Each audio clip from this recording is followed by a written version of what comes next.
para estar trazendo, e o Senhor incomodava a minha vida, a vida do Felipe, a vida da Andressa, da Daniela e dos jovens.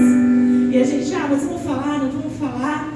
Daí quando a gente falou, é de Deus. O Senhor, Ele quer trazer o nosso pastor, né? É um motivo de honra. Porque a gente sempre, né? Ele sempre prega no domingo, mas o Senhor, Ele preparou esse sábado hoje. O Senhor vai usar a vida dele grandemente. Amém? Senhor, meu Deus, meu Pai, Jesus, adiante, Pai, a Tua presença. Pai, nós apresentamos, Senhor Jesus, a vida do Teu Filho, Pai, a qual o Senhor Jesus escolheu, Pai querido, para estar aqui, Senhor Jesus, neste momento. Pai amado, Senhor, eu te peço, usa, Senhor Jesus, a vida dele, Pai querido, conforme o Teu querer e conforme a Tua vontade. Pai amado, que quando ele estiver, Senhor Jesus, pregando, quando ele estiver, Senhor Jesus, trazendo, Pai, a Tua palavra, o Senhor Jesus venha guardar a Tua família, Pai. O Senhor sabe do coração do Teu Filho, Jesus. Pai, eu te peço, abre, Senhor Jesus, os nossos corações, abre, Pai, o nosso ouvido para ouvir a Tua palavra, Pai, nessa noite, Pai, em nome do Senhor Jesus. Amém? Glória a Deus.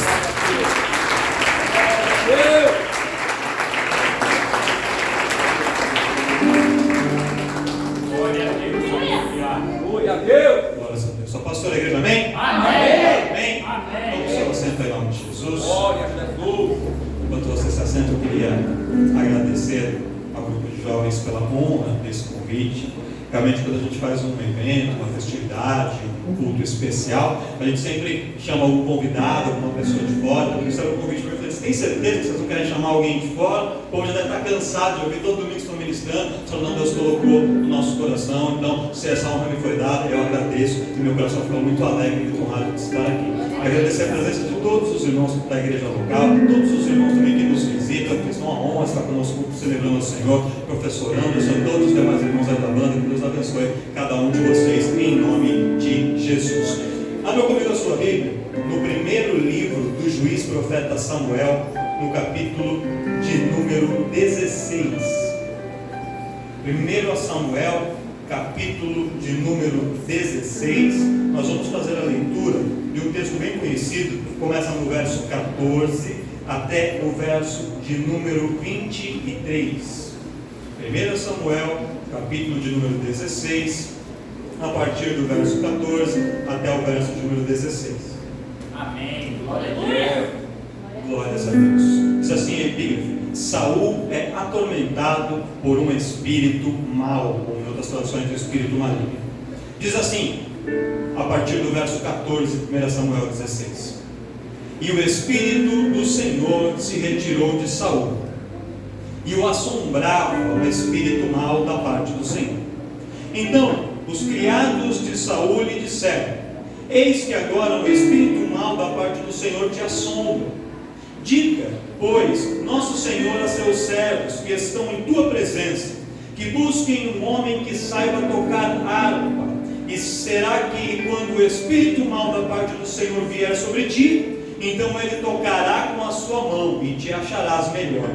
Então disse Saul aos seus servos: Buscai-me, pois, um homem que toque bem, e trazei-me. Então respondeu um dos jovens e disse: Eis que tenho visto um filho de Jessé o belemita, que sabe tocar, e é valente, e animoso, e homem de guerra, e sisudo em palavras, e de gentil presença, e o Senhor é com ele.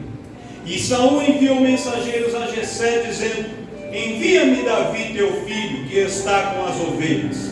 Então tomou Jessé um jumento carregado de pão, e um odre de vinho, e um cabrito, e enviou-os a Saul pela mão de Davi seu filho. E assim Davi veio a Saul, e esteve perante ele, e o amou muito, e foi o seu pajem de armas. Então Saul mandou dizer a Jessé: Deixa estar Davi perante mim, pois achou graça aos meus olhos. E sucedia que quando o espírito mau da parte de Deus vinha sobre Saul, Davi tomava a harpa e a tocava com a sua mão, e então Saul sentia alívio e se achava melhor, e o espírito mau se retirava dele. Você diz amém? Amém. Glória a Deus. Glória a Deus, Jesus. Por que a escolha desse texto, irmãos? Porque hoje é um culto de louvor e de adoração. E eu conversei com a pastora Simara em casa, preparando essa palavra, e a gente chegava ao consenso que era importante falar o quão poderoso é o louvor na vida do homem e da mulher de Deus. Algumas pessoas, pastor, não entendem o poder do louvor. Pensa que é apenas música. E eu confesso que no início da minha caminhada eu também pensava assim. Eu achava que só a parte da palavra era importante e que a oração era muito importante, que o louvor era uma parte que se tirasse não fazia falta. E era um engano muito grande, uma imaturidade muito grande minha, porque quando eu li esse texto, anos depois, e tendo mais entendimento da palavra, eu consegui compreender o quanto o louvor ele é fundamental na vida da igreja, na vida do homem e da mulher de Deus. E todos conhecemos a história de Davi, e quando a gente fala na vida de louvor, de adorador, Davi é a nossa referência. Ele é uma referência como homem de Deus nesse campo da adoração. A gente se inspira em Davi. E não somente nisso, mas toda a história, a trajetória de Davi, ela fala muito com todos nós. Possivelmente todo mundo que está aqui na igreja hoje, se ler a Bíblia por completo, ter toda a biografia de Davi, em algum momento, em algum episódio, em alguma fase da vida de Davi, você vai se identificar, você vai criar uma conexão. Mas hoje, Deus quer falar especialmente sobre essa questão da adoração e do poder do louvor através da vida de Davi. E o que Deus quer falar conosco nessa noite? Nesse texto aqui, qual que é a história que está sendo contada? Davi, ele estava no palácio de Saul, tocando a sua harpa. E quando ele tocava a sua harpa, os espíritos maus que estavam afligindo Saul, eles batiam em retirada. Então quando a gente vê Davi tocando, a gente vê a opressão espiritual saindo da vida de Saul através do dom, do talento que Deus deu para Davi. Só que isso, quando a gente olha essa parte, a gente está olhando o final da história. Quando a gente olha Davi tocando e o efeito acontecendo, a gente está vendo o final da história. Só que essa história que a gente está vendo pelo final, ela tem um começo. E a gente tem que entender o começo, porque para chegar no resultado é necessário ter um processo, uma construção diante de Deus.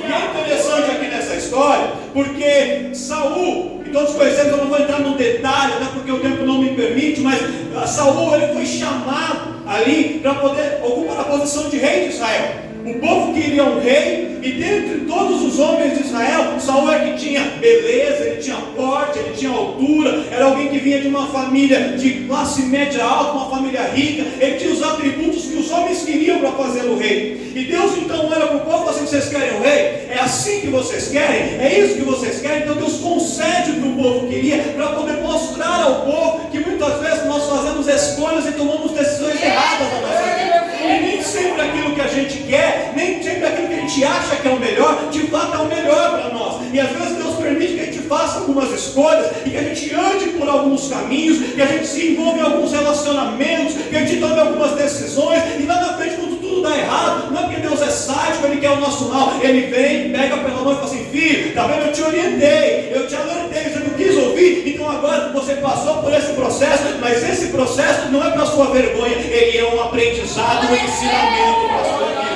Nós aprendemos nas vitórias e aprendemos também nas lutas e nas derrotas, porque em todas as coisas o Senhor nos ensina.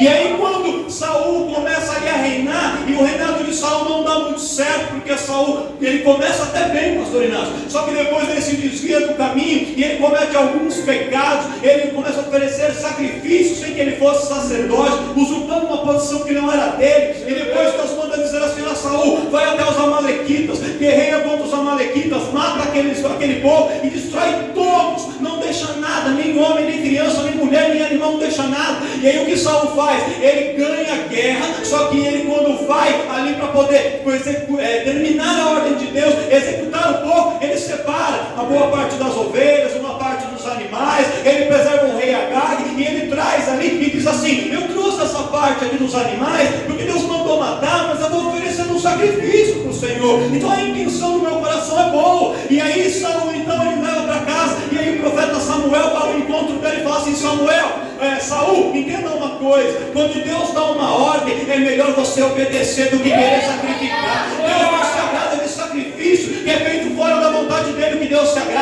é aquele que obedece a sua ordem, obedece a sua palavra e que anda nos seus caminhos. E quando Saul, então, ele se desvia, ele desobedece ao Senhor, Deus rejeita Saul no seu coração e Deus escolhe um sucessor para Saul. Quem era esse sucessor? Davi.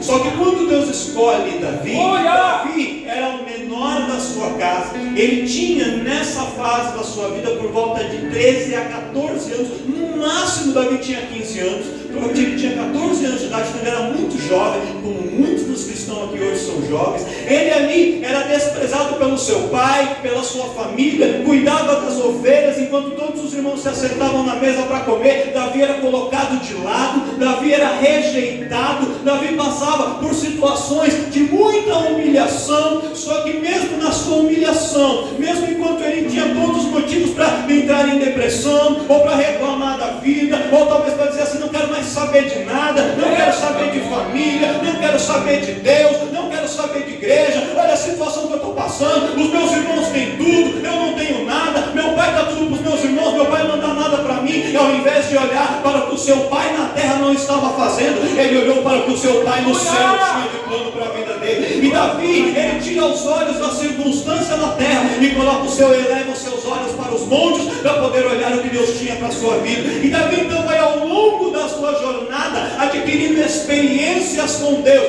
Vem o urso para poder pegar as ovelhas, Davi mata o urso. Vem o leão para poder comer as ovelhas, Davi enfrenta e mata o leão. Davi vai colecionando experiências e parecia que ninguém estava contemplando, parecia que ninguém estava vendo, mas Deus estava contemplando o que Davi estava pensando. Você consegue olhar para um irmão, para uma irmã e dizer assim: parece que ninguém está te vendo, parece que ninguém está vendo sua luta, mas Deus está te contemplando, mas Deus está te contemplando, Deus está contemplando a E esse Deus que contemplava Davi, esse Deus que via a vida de Davi, ele disse assim: há um tempo que a gente sofre, por um tempo eu permito os processos, mas esse Deus tem uma data marcada para fazer uma virada na nossa vida. Entenda uma coisa, irmãos: ser crente não é não passar prova, ser crente não é deixar de enfrentar lutas, ser crente não é nunca passar por um processo de humilhação, mas ser crente é ter a certeza que o choro dura uma noite, mas a alegria vem ao amanhecer. Ser crente é ter a convicção de que hoje eu posso estar por baixo, mas o meu Deus é aquele que me tira de baixo e me coloca lá em cima. O meu Deus é aquele que faz o impossível para poder honrar e abençoar seus filhos e seus servos. E aí, certo dia, Deus envia então o profeta Samuel na casa de Jessé, o pai de Davi. Ele junta ali os filhos e fala assim: Jessé, chama todos os seus filhos, porque Deus rejeitou Saul como rei e ele vai ungir um dos seus filhos como rei. Quando ele fala Deus vai ungir um dos seus filhos, ele não diz qual eram os filhos, porque o próprio Samuel não sabia. Então era para Jessé juntar todos os filhos. Só que o que Jessé faz? Ele ajunta 7 dos filhos e ele exclui Davi. Ele não chama Davi, ele não convida Davi. Davi foi mais uma vez humilhado, mais uma vez excluído. Olha aí, pai. E ser excluído dói, né, irmãos? Ser colocado de lado dói, não? Todo crente já passou por esse processo. Na escola, você está lá, todo mundo, programa para as festas, te coloca de lado porque você é crente, você não participa. Todo mundo faz, vamos lá comprar cerveja, vamos comprar vodka. Não, você é crente, fica de lado. E mesmo que a gente saiba que o propósito é ruim, ser excluído machuca, dói, ser colocado de lado. E Davi passou por isso. Só que Deus mais uma vez estava aguardando para fazer uma virada na sua vida. Reúne todos os filhos, vão passando um a um, Aminadab, Samar, todo Eliabe, todos os demais, e nenhum daqueles era o rei. Quando acabaram todos os meninos de passar, Samuel falou assim: mas Jessé, acabaram todos os mancebos? Ele falou: acabou todos, você tem certeza? Não, ainda falta um, é que eu tinha me esquecido dele. Você esqueceu, Jessé, mas Deus mandou te lembrar. Manda trazer ele para cá. Manda trazer ele para cá. Porque enquanto ele não chegar, ninguém vai se assentar à mesa para comer. Vai todo mundo ficar de plantão esperando ele chegar. Quando Davi chega, Deus testifica no coração de Samuel e fala: Samuel, você está vendo? Você está olhando para a aparência deles, achando que qualquer um poderia ser rei. Só que este erro já foi cometido lá atrás. Saul tinha aparência, mas não era talhado para ser rei. Eliabe tinha aparência, mas não era o escolhido. Abinadab talvez tivesse competência, mas não era ele. Eu escolhi alguém que aos olhos de muitos não tem aparência, que aos olhos de muitos não é preparado, que aos olhos de muitos não é capaz, mas foi ele que eu escolhi, e é ele que eu vou usar de maneira tremenda e poderosa. Unge ele, Samuel. E Samuel derrama o azeite, derrama o óleo da unção sobre Davi, Davi ungido o rei. Só que o interessante, professor Anderson, é que quando ele é ungido rei, e ele recebe ali esta promessa de que ele seria rei de Israel, sabe o que acontece no dia seguinte? Ele volta para o campo para cuidar das ovelhas. Pastor, eu não entendi. Tem gente que vem na igreja, a gente chega no culto de quinta-feira, faz a fila da oração, aí Deus usa um vaso, um profeta, e fala: Deus está mudando a tua vida, Deus está restaurando o teu casamento, Deus está abrindo uma porta, Ele vai levando lá seu ministério. Aí a pessoa sai, chega em casa, parece que está pior do que quando ele saiu. A luta fica ali intensa, e a batalha travada, a pessoa fala: não vou mais àquela igreja, não aconteceu nada. Falaram para mim que ia acontecer, mas não aconteceu. Falaram para mim que ia ser assim, mas ainda não aconteceu. Calma, Deus tem um tempo para poder cumprir, mas que foi Ele que prometeu. O tempo de cumprir a promessa vai chegar. Davi acaba de ser ungido rei, volta para o campo no dia seguinte, mas Deus estava preparando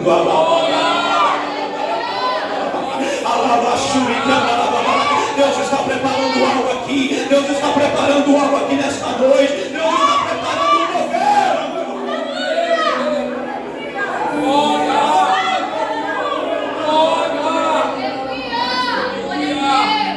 Quando ele acaba de ser ungido, o azeite de Samuel cai sobre a cabeça de Davi, e o Espírito Santo do Senhor se apossa, ou como diz o texto, se apodera da vida de Davi. E o mesmo Espírito Santo que se apodera de Davi sai definitivamente da vida do rei Saul. Davi no campo e Saul no palácio. Saul estava como rei, mas o rei, aos olhos de Deus, não era mais Saul. O rei era Davi. Só que Davi, que era o rei, estava no campo. Quem olhava para Davi no campo, quem olhava para Davi no pasto, pensaria que ele era só mais um pastorzinho de ovelhas. Mas aos olhos de Deus, ele já era um rei. Sabe qual é o nosso problema, irmãos? Nós julgamos as pessoas pelo lugar onde elas estão, pelo lugar onde elas moram, pela roupa que ela veste, pela forma como se comporta. A gente julga e fala: se está ali sentado na igreja, não é ninguém importante, só quem está acima do púlpito. Engano seu. Deus usa quem está aqui, usa quem está aí, usa quem está na porta. Deus usa quem está ali fora. Ele tem propósito, Ele usa. Às vezes você está olhando para esse irmão do seu lado direito e esquerdo e fala: é só alguém que veio aí sentado, nem conheço. É só um irmãozinho que todo dia está indo na igreja, sentado aqui do meu lado. Cuidado, viu? Às vezes esse que você acha que não é ninguém, é o rei que Deus já ungiu, e você não sabe. Esse aí que você está olhando pensando que não é ninguém, já tem uma unção de rei, de profeta, de sacerdote, de homem de Deus, de empresário, isso é bem grande. E você não sabe.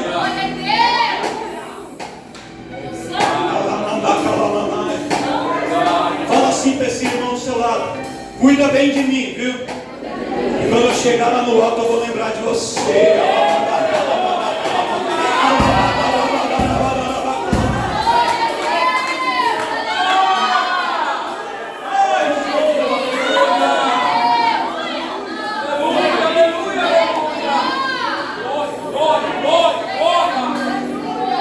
Aí o rei já não era mais rei aos olhos de Deus, só estava ali fazendo hora extra naquela posição.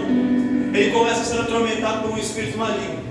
E os escritores da tradição judaica dizem, pastor, que ele começou a apresentar sintomas como de loucura, como de esquizofrenia. Outros escritores dizem que ele tinha, quando esses espíritos baixavam sobre Saul, que ele tinha sintomas como de alguém tendo convulsão. Ele ficava sufocado, ele se sufocava, ele perdia o ar. Então, os homens que estavam com ele, os seus servos, as pessoas da casa, da família, quem servia ali no palácio, vendo Saul naquela condição, sufocando, espumando pela boca, ali com mania de perseguição, não sei qual o sintoma exato que ele tinha, mas tendo ali sintomas terríveis. Quando olharam para aquilo, falaram: não pode permanecer assim, o que está acontecendo com ele? E aí talvez algumas pessoas pensaram que era apenas algo médico, que era apenas algo comum físico, mas alguém teve o discernimento de entender que o que estava sobre Saul era algo espiritual. E entendendo que era algo espiritual, eles falaram assim: olha, se é espiritual, o que é espiritual a gente muda com jejum, com oração, com louvor, com adoração. Porque o que é espiritual, irmão, o homem da terra não cuida, o médico não cuida, o juiz da terra não cuida. É por isso que tem vezes você está indo no médico, está voltando do médico, toma esse remédio, toma aquele remédio, faz esse exame e não dá nada. Sabe por quê? Porque às vezes é espiritual. E quando é espiritual, é só Deus que pode dar a solução. Aí, alguém falou assim: manda trazer alguém que saiba tocar. Vamos chamar alguém que sabe tocar. Porque quem sabe tocando uma música mais tranquila, quando ele está ali no seu momento de surto, ele se acalma e ele fica melhor. Manda trazer alguém que saiba tocar. Aí Saul ouve e fala assim: boa sugestão, música. Música faz bem. Quem canta seus males espanta. Vamos trazer música para cá. Escolha alguém que saiba tocar e traz para mim. Só que no meio daquela conversa tinha alguém que era crente. Olha! E eu começo a pregar para você agora. Mas eu vou ser rápido. Glória a Deus! Mas presta atenção. Quando Saul fala assim: traga-me alguém que saiba tocar, um dos jovens, um dos rapazes que estava lá, fala assim: Saul, você não está entendendo. Você acha que basta alguém saber dedilhar um teclado e saber tocar ali uma bateria, saber pegar uma guitarra, posicionar e dedilhar ali as cordas, e que fazendo música vai produzir algum efeito? Mas não vai. Porque na realidade, o que produz efeito não é apenas a habilidade ou o talento de saber tocar. É alguém que toca debaixo da unção de Deus. Eu posso trazer aqui para você, Saul, muitos homens, muitas mulheres, muitas pessoas que sabem tocar muito bem. Eles vão tocar, pode fazer uma festa bacana aqui no palácio, vai todo mundo cantar, pular. Só que quando a música deles acabar, você vai ficar igualzinho você está, não vai trazer mudança para a tua vida. Mas eu conheço um homem, o seu nome é Davi. Ele é filho de Jessé, lá da cidade de Belém. Esse moço, Saul, ele sabe tocar. Ele fez aula com o professor Anderson. Glória a Deus. Ensinou tudo para ele. Ele sabe tocar muito bem, mas não é só isso. Este moço, além de saber tocar, ele é homem valente. Aleluia! Quando ele se vê diante de uma dificuldade, diante de uma luta, ele não se esconde, ele não sai correndo, ele não vai embora, ele enfrenta, porque ele é homem valente. E para ser usado por Deus, irmãos, tem que ser valente. Deus não tem compromisso com o covarde. E se você entrou aqui com o espírito de covardia, foi falado sobre medo nessa noite, Deus está arrancando o espírito de medo e te dando espírito de ousadia, de coragem para poder enfrentar. Tem pessoa que é medrosa, alguém fala para ele assim: olha, fizeram um trabalho de macumbaria para você, a pessoa nem dorme de noite, irmão. Colocaram seu nome na boca do sapo. Se colocar meu nome na boca do sapo, o sapo que vai ter que vomitar tudo. Não sei o que vai acontecer com esse sapo.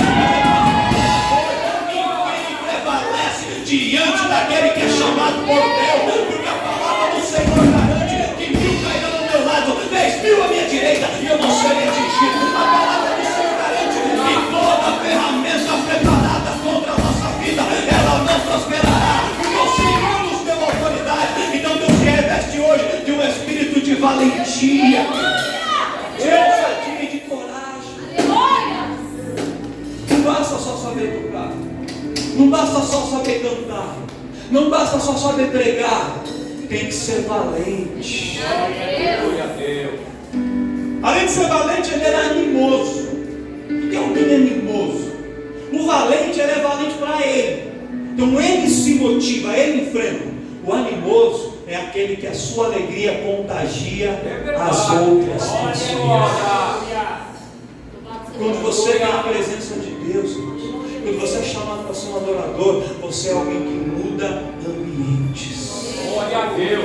Deus vai te levar a lugares, no meio de pessoas tristes, no meio de pessoas depressivas, e ali onde você for, a presença de Deus na sua vida vai modificar este ambiente. Você vai se encontrar com pessoas desanimadas, querendo parar com tudo, querendo desistir, querendo virar as costas para a família, ir embora, sumir, e Deus vai te dar palavra de estratégia, e com uma simples palavra, a unção de Deus na tua vida vai mudar a situação de pessoas, porque quem é animoso, ele contagia positivamente o ambiente. Quem conhece pessoa, está todo mundo assim conversando, rindo, e aí chega aquela pessoa, parece alguém com uma nuvem negra assim em cima. E quando chega, assim, acaba a conversa, ninguém mais tem alegria. Tem gente que é assim. O animoso ele é exatamente o contrário. Aonde ele chega, a alegria de Deus chega com ele. Olha para o seu irmão, dá um sorriso para ele. Assim. Dá um sorriso para ela, para mandar. O povo de Deus é um povo feliz. O povo de Deus vai chamar para ser alegre. O povo de Deus vai chamar para sorrir. Tira, irmãos, essa tristeza do seu rosto. Deus quer te fazer alguém animoso, não só alegre para você, mas para trazer alegria para outras pessoas. Além de ser animoso, ele era também homem de guerra. O que é um homem de guerra? É alguém que enfrenta as suas batalhas e sabe as armas que tem. Você tem que saber as armas que você tem. Você tem que saber das suas limitações, mas também saber das qualidades que Deus te deu. Você tem que saber que você não é sempre o menor da casa, aquele que não serve para nada. Não, Deus não te chamou para isso. Deus te chamou para fazer a diferença. E nas guerras você tem ousadia, com coragem para enfrentar, e usando as armas que você tem, Deus já está te fazendo mais do que vencedor e vencedora. Além de ser valente, ele era sisudo em palavras. O que é um sisudo em palavras? É alguma pessoa que fala na hora certa. É a pessoa que fala com responsabilidade. É a pessoa que fala a verdade. É a pessoa que não se envolve em conversinhas que não edificam. Davi, quando ele abria a boca para falar, a palavra dele era assim, sim. Davi não se envolvia em rodinhas para falar mal dos outros, para fazer fofoca, para contar piada de duplo sentido. Davi, quando ele abria a boca para falar, ele dizia assim: a mesma boca que eu abro para poder cantar louvores ao Senhor não pode ser usada para falar coisas que não edificam, porque não pode sair da mesma fonte água amarga e água doce. Ou você é, ou você não é, ou você faz, ou você não faz, ou você vive, ou você não vive. E ele era de gentil aspecto. O que é alguém de gentil aspecto? Tem duas traduções para isso. Uma, é uma pessoa que ela é agradável. É uma pessoa que se relaciona bem com outras pessoas. E que os outros gostam de estar perto dele e perto dela. Essa é uma tradução. E a segunda? A segunda é que alguém de gentil aspecto era uma pessoa bonita. Dá uma olhada aí para esse grande. Vê se ele é de gentil aspecto.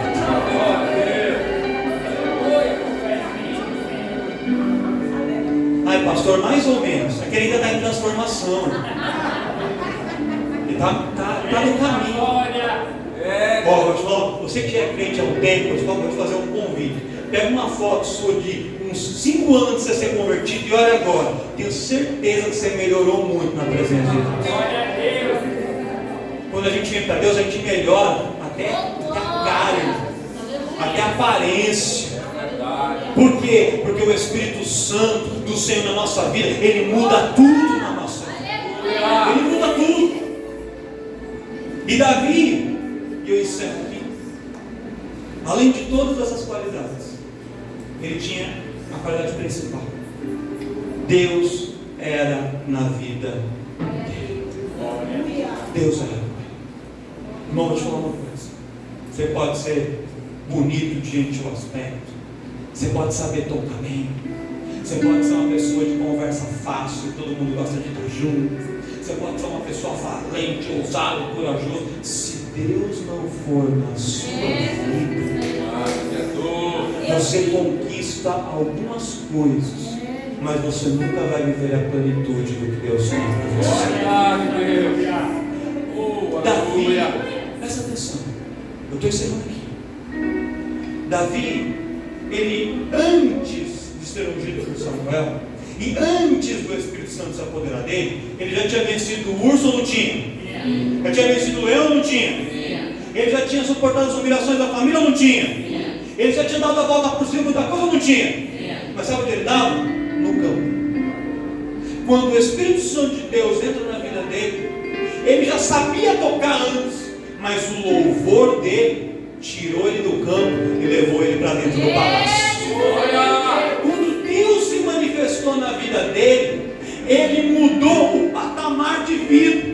A vida dele foi transformada. Por quê? Porque ele já era corajoso, ele já era de gentil aspecto, ele já era homem de guerra, já era tudo isso. Só que faltava aquela presença de Deus que se manifestava. E quando essa presença desceu, irmão, quando essa presença se apoderou dele, tudo começou a mudar, tudo se transformou. Ele saiu do campo, ele deixou de cuidar das ovelhas da malhada, se tornou alguém do exército do rei. Ele foi morar dentro do palácio, a vida dele deu uma guinada. Ele se casou depois com a filha do rei, ele ocupou o trono, o nome dele foi escrito na história. Sabe por quê? Não é porque ele manejava bem uma harpa, não é porque ele manejava bem uma espada, não é porque ele tinha boa aparência, é porque o Senhor era com ele, é porque o Senhor era a vida dele. E quando o Senhor era a vida de alguém, irmão, Deus pega essa pessoa e faz dela coisas maravilhosas que você nunca sonhou em alcançar, lugares onde você nunca sonhou em ir, experiências que você nunca pensou em viver. Deus vai te proporcionar, porque quando você entende que o louvor, ele é uma ferramenta de adoração, você coloca o louvor diante de Deus e deixa Deus usar a tua vida na adoração. Você começa a agradecer pelo que você tem, você começa a deixar o Espírito Santo te mover, te usar, e aí você vai ver as coisas acontecendo na sua vida. Se coloca de pé. Aleluia! Glória a Deus! É você que vai louvar agora, querido? Amém. Aleluia! Se preparem para adorar e para louvar.